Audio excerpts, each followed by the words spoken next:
Hi hello నమస్తే welcome to our channel SSN foodies. ఈరోజు instant పునుగులు ఎలా చేయాలో చూసేద్దాం పదండి.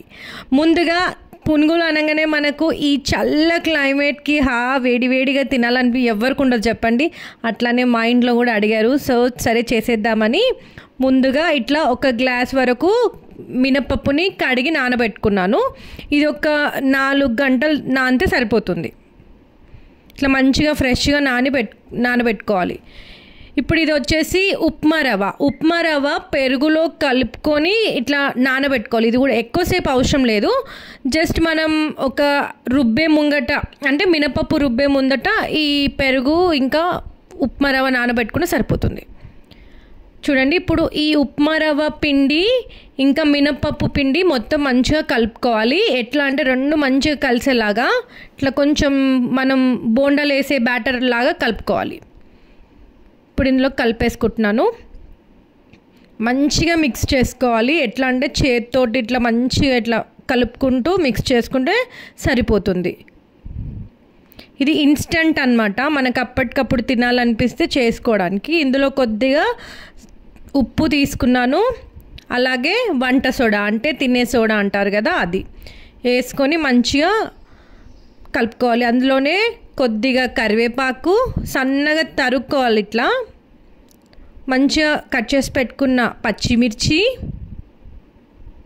ఉల్లిపాయలు, ఇంకా మన ఇష్టం ఏమైనా యాడ్ చేసుకోవచ్చు. ఇట్లా మంచిగా యాడ్ చేసుకొని అన్నీ కలుపుకోవాలి కలిసేలాగా.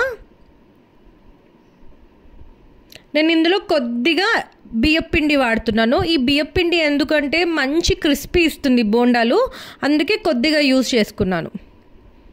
ఇది కూడా మంచిగా వేసుకొని కలుపుకోవాలి. చూడండి, కలుపుతుంటేనే అది ఆ టెక్స్చర్ చూస్తే మీకు అర్థమైపోతుంది, బోండాల్లాగా ఇట్లా మంచిగా వస్తుంది.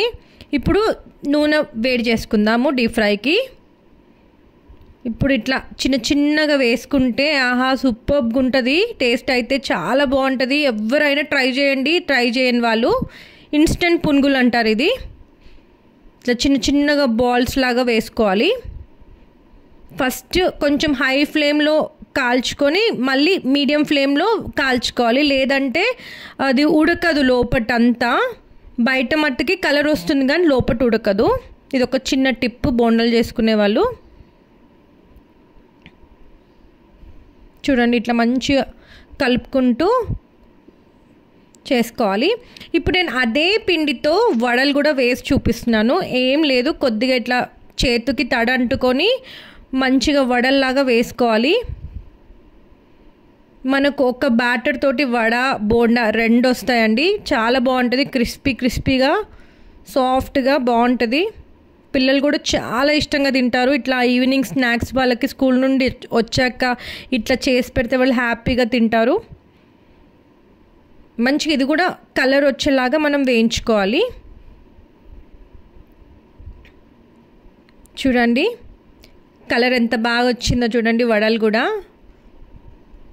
ఇంకా తీసేసి మనం సాస్తో కానీ చట్నీతో కానీ టేస్ట్ చేస్తే ఎంత మంచి కలర్లో మన వడలు అయితే రెడీ అయిపోయాయండి. ఇప్పుడు మనం దీన్ని ప్లేట్లోకి వేసుకుందాం.